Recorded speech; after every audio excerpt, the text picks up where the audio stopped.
Salutations, Utopians. So after a long anticipated wait this summer, finally, as we are about a month away from training camp, the Portland Trail Blazers have moved a real industry pusher in Damian Lillard. There was a lot of speculation on where he should stay or go. Obviously, they drafted Scoot Henderson, second overall, a guy who plays a similar position. Dame is up there in his mid-30s. It was time to move on. Let's first and foremost address what was exactly moved in this deal. Okay, before we go any further, Milwaukee Bucks get Dame and nothing else.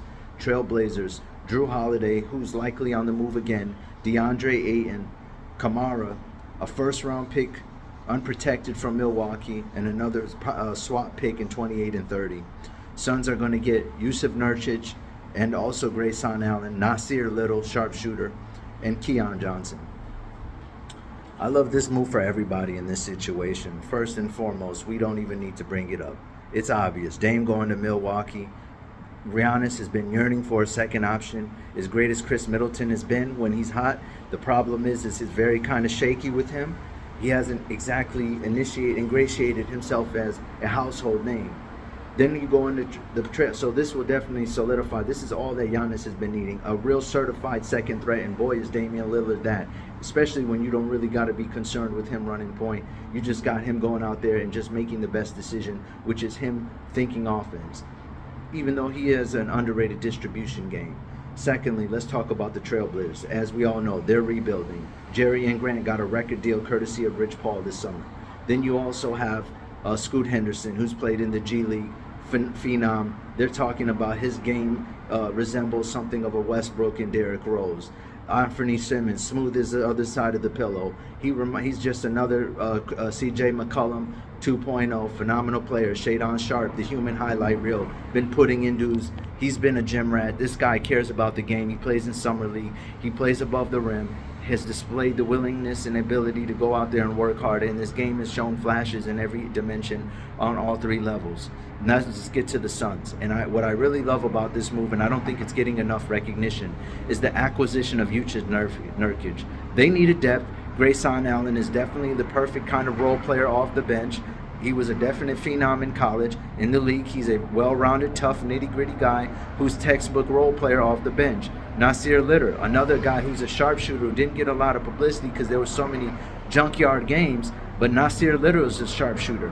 But Nurkic, I don't think people know the backstory with him in the Nuggets. He was a 2020 guy, and he was there when they drafted Jokic. He was starting in front of Jokic. Injuries got the best of him. He got a little comfortable on top of that, and so now here you go. It's kind of like a Monte Ellis, Steph Curry situation in Golden State. The Nuggets guessed correctly. They picked the better of the two. One was on the ascension. The other one was on the descension. Well, he's back with a vengeance now. And he didn't play last year. And I'm telling you, a wide body like that is going to give Jokic all the problems he needs. Not to mention there's a personal backdrop. Not anything bad vengeance, but there's a familiarity. I'm going to keep it short and sweet. We don't really got to talk too much about it. I just can't wait. The Phoenix Suns actually have a legitimate body to go against Jokic in the postseason when it gets more physical. And normally Jokic has been getting around with slamming his body around into people. And now you have someone his size, which is last year he went through the postseason. No Steve Adams, no Jokic, no Valanciunas. Didn't have to see really none of the big body bigs.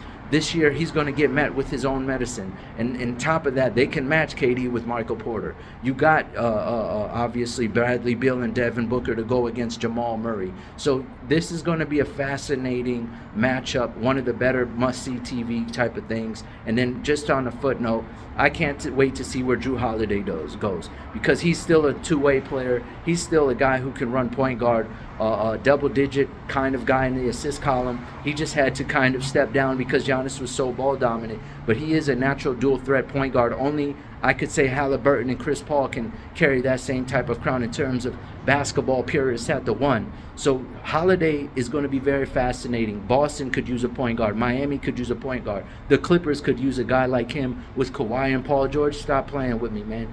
This wherever he go, he's a needle mover, and I can't wait to see. All right, y'all. Global out.